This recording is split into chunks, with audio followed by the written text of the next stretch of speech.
góor la 3 yi jigéen la mais nañ ko joxee doon na loo xam ne si ni kenn rafetlu ko alors souvent dañ fi doon faral di xeex genre yu mel nii tey dafa mel ni comme si loolu lañu gisaat. waaw mais Ibrahima. xam nga wax dëgg si yàlla da ngay am gàcce te da ngay rus ak Pastef toujours Pastef quoi.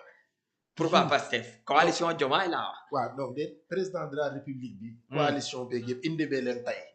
Sonko mooy Diomaye mooy Sonko. oui loolu la ñu jaay bay accéder au pouvoir. oui président de la république moo tudd Diomaye premier ministre Sénégal tudd Sonko. ñoom ñaar du xanaa du ñoom ñoo ànd di doxal li nga xam ne mooy politique de gouvernement. absolument loolu mooy dëgg. oui kon man du ma wax coalition Diomaye ndax coalition Diomaye yàggul Pastef laay wax. Diomaye ban programme la am bu dul projet. loolu la campagne. oui loolu mooy lan du Pastef. oui ñoom ñu gëmloo nañu ñu continuer tey. projet bi du nit. principe la. ku ne mën na ko porter. ba ñu yegg si fii ñu yegg si tey te wax nga ko bokkoon na si lépp lu ñu doon xeex mooy valeur yu mel nii.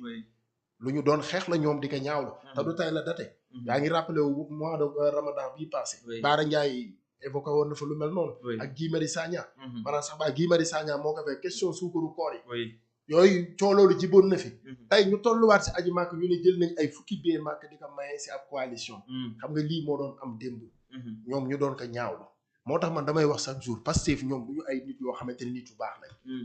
lii moo wér quoi. te gis nga Pastef sénégalais yi li ñu war a mën a def rapidement pour ñu jóge fi parce que mënuma concevoir ñoom li nga xamante ne moom lañ jaay sénégalais yi gëmloo leen ko xas fi ay gor toroxal fi ay gor wax fi wax bu ñaaw bu ne si ay gor te ñooñu lii lañ doon def. ñoom tey ñu accéder au pouvoir di ko répété waat. di ko répété nga koy gis ñu naan séddoolu nañ ay biomarque premier ministre bi yónni na kii chef de cabinet jox na ko 15 millions wa premier ministre mu ngi dajale ay xaalis di ko jox ay nit fi ay taalkat yoo xamante ne ñu ngi fa yii moo doon am démb ñoom ñu ko doon ñaawlu ak di ko ñaxtu tey bu ñu demee nag ba tolluwaat fii ni ñoom ñu ko doon def mais da ngay am déception da ngay am lu la metti parce que man lenn rek man awma lu ma si bettan mais li may metti rek mooy tardé billaahi wallaahi taala ku dee ak sa bàmmeel man moo tax Pastef du ma ànd ak ñoom si seen politique si àdduna depuis ñu existé xam naa ne li ñuy wax dara du si dëgg dara nekku si dëgg duñu ko pratiquer Sénégal parce que loolu du Sénégal ñun dañu am ay réalités yi am ay valeurs yoo xam ne dañu judd fekk fi réew mu nekk da nga am sa cosaan am sa ay aada force yooyu noonu da nga koy sóoraale si lépp loo xam ne da nga koy def waaye mënoo ne yow da ngay jor am réew si loo xamante am réew yi tubaab bi sax da ngay dafa am loolu waxuma laa ñun suñu réew yi nga xam ne ñun loolu lañ xam teraanga képp koo xam ne da nga gane gi si kër li ñuy njëkk a def mooy passe bu ñu leen la jox passe jox la yóbbal ñun yooyu lañ xam ñoom nag loolu lañ ne woon jaaduwul si am réew kenn waru fi dimbali kenn warul jël l'argent contribuable di ko jox qui que ce soit ñuy am ay privilèges. mais est-ce que tamit jamono bële maanaam jamonoy Macky Sall nekkul woon loo xam si ne dem na ba ëpp ndax dañ doon gis ñuy joxe du n'importe quoi daanaka yow da ngay dugg ci politique ànd ak ni tey jii Macky Sall laa àndal wala leader bu ko tege rek yow da ngay mujjee doon benn millionnaire est-ce que loolu tamit voilà nekkul woon loo xam si loolu lañ doon xeex. waaw yow loolu lañ doon xeex ak li fi xew tey dafa wuute yow Pastef ñi fa nekkoon opposition yaa ngi leen doon gis Ousmane Sonko mi ni muy soloo nii bi mu nekkee pouvoir est-ce que noonu la meloon bi mu nekkee opposition. parce que salaire am yokku na ay conditions de vie seen directeurs yi seen comportement bi ñu mel nii actuellement est-ce que noonu lañ meloon état de opposition même nguur gi fi nekkoon même comportement bi lañ amoon privilèges yooyu état moo leen ko joxoon ñoom li ñu doon kaas ne waruñu jëfandikoo privilèges yooyu yow yeggoon nañ si ba ne ab député sax warta am salaire indemnité rek la war a am moom Ousmane Sonko waxuma la ak oto yi yooyu yëpp ñoom yeggoon nañ si ba di ko wax mais léegi tey yow ñoom Macky Sall ni ñu ko doon defee ngay wax xam nga lan moo xool wolof dafay faral di wax du man rek bokk ma si moo ko gën a góor te loolu mooy tontu bi nga ma waroon a tontu ne ma kat lii daf fi doon xew démb mais actuellement kenn tëggatu ko bët Sénégal jeex na fi takk mooy réew mi ñëpp si bokk yam billet Macky yi bi ñu ko génnee dañu oo opposition bi oo tel waaye du ñu ne coalition Diomaye la ñuy may ay billet Macky coalition Diomaye ñoom moom loolu Diomaye di may Diomaye président de la République de tous les Sénégalais ñoom moom lañ doon xeex. lépp am na possibilité bu amee ay billet Macky am mu may ko waa parti. déedéet moom dafa nekkulul pour parti parce que moom génn na si parti ñoom loolu lañ doon xeex ba ne président warta bokk si ab parti pour mu neutre moo tax yemale Sénégalais yëpp parce que président de la République parti Pastef amul. président de la République de tous les Sénégalais. mais Pape nag lu ñu mën a wax jamono bii moom xoolal li xew biir coalition moom dañ ciy génnee Pastef teg ko ne. waaw kàcceet leen ci parce que gis nañu li nga xam si moom moo fi xew amul benn élément Pastef boo xam si am na ca biir yow wala lu demee noonu. waaw non bul ne génne si Pastef kàcc parce que dama ne ñoom ñoo ànd di gouverner waa Pastef dañu toog croiser les bras wala naan am mënuñu leen si kàccat parce que ñoo Diomaye ñoo àndandoo di doxal xam nga moom laa doon wax la fois passée ma ne Ousmane Sonko kenn xamul lan la quoi kii kenn xamul lan la wala nan lay xalaate parce que yow yaa ngi bokk ci gouvernement ngay critiquer gouvernement bi ne gouvernement bi baaxul te yow yaa jiite gouvernement bi léegi bu fekkee gouvernement boobu baaxul léegi yow lan nga ko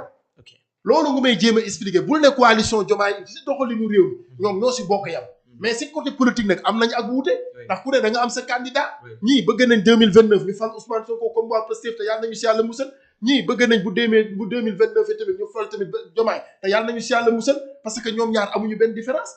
man loolu laa gëm kenn ci ñoom ñaar ku mérité diriger Sénégal amul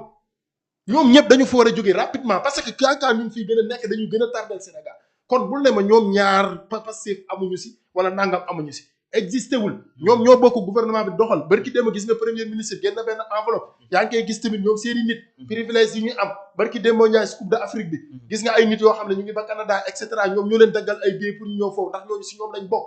ñëpp ñoom waa Pastef ak waa coalition Diomaye ñoom ñëpp a yem indi beneen tey kon li wér te wér mooy sénégalais yi rek ñooy nekk le perdant dañuy tardeel sénégalais yi te man li ma gëm mooy Pastef gii képp kuy citoyen sénégalais Pastef nañ leen buub génn leen tuur leen géej du ñu Sénégal kenn xamul fu ñu jógee parce que nattu la bu ñu fi yàlla indil te ay jullit lañ nañu ñaan yàlla génn ñu si nattu bi ok voilà alors Mbacké lu jëm ci li nga xam ne si ni moom la Pape wax ci la coalition Diomaye bi nga xam ne si ni gis nañu fan yi coow am na ci parce que ñu ngi wax que ni lépp mu ngi dooree ci biir Makka yi nga xam ne si ni voilà moom la ñu joxee pour may leen ko muy 10 billets Makka mais li ñuy wax mooy que ni Aminata Touré ay nitam la jël daan leen jox billets yi coow li bëri na mais nag Pape dafa leen bëgg a dugal ci biir parce que yéen waa Pastef ku nekk xam na ni jamono bii taxawaay bi nga xam si moom ngeen taxawee mooy taxawaayu seetaan parce que coow li yàggoon na avant ba daanaka coalition Diomaye ak Pastef daanaka ànd bi rataxatul léegi nag yow sa jàngat ci moom la mbir lan la. waaw maa ngi ay ree dafa maa jàpp. waaw non ay ree dafa bi ma déggee question bi nga ko posé. ak li muy wax ku seetaan sa question diglu ko. mu coupé ñëwaat comme si dañ ko dagg posé waat ko beneen question yow li nga ko posé question la fa leer. mais moom li muy indi di wax dafa bàyyi question bi nële di wax ay commentaires yoo xam ne doo xam li mu bëgg a wax lan la pourtant yow loolu ngay def nii de laaju ñu la si man dañ la poser question tontu léegi bàyyi ko mu eggale léegi eggaleel ma bàyyi mu yeggale parce que wax naa ba pare te tudd ma tudd waaw léegi bàyyi ko loolu Mbacké eggaleel léegi yow ñëwal si question pour waxtaan bi mën a neex ñu dal rek mais pour waxtaan bi mën a neex tamit bul wax si man waxal si question bi ñu la laaj léegi Mbacké voilà ñëwal ci question bi ñu waxtaan ñu continuer avant débat waaw léegi non xam nga tamit il faut ñu def la part des choses ñu fi nekkee di waxtaan ñoo bokk réew mi oui c'est vrai duñu ay ennemis duñu ñoo xam ne ku nekk waroo mën a wax ci sa morom c'est vrai lu teguwut ci teggin bu nekkee rafet na rek neex na ci dégg war nañ ko mën a jël ñu diglu ko ak diplomatie c'est vrai soo paree nga noté boo ci amee looy dindi du ma ko bañ nga dindi ko mais buñ ñu boolee ñu jàkkaarloo dama jàpp ne dama lay xoole sa bopp nga di ma xoole sa bopp donte que man am naa fu ma féete toog fi di défendre parti boobu même tamit moom mais bu fekkee dañoo bokk jàkkaarloo ci li muy wax du ma ci mën a relancer wu di ci wax kon c'est pas la peine ñu bokk def plateau parce que plateau bi bala ma ñëw ci sa question il faut ma leeral benn affaire ñu mën a avancer ci loolu parce que plateau yi ci Sénégal yëpp ba ci au niveau international saa boobu bu defee débat ñaar ñi nekk en face mu nekk parti opposé ku nekk bu sa morom di wax du bokk ci question bi di nga am loo contredire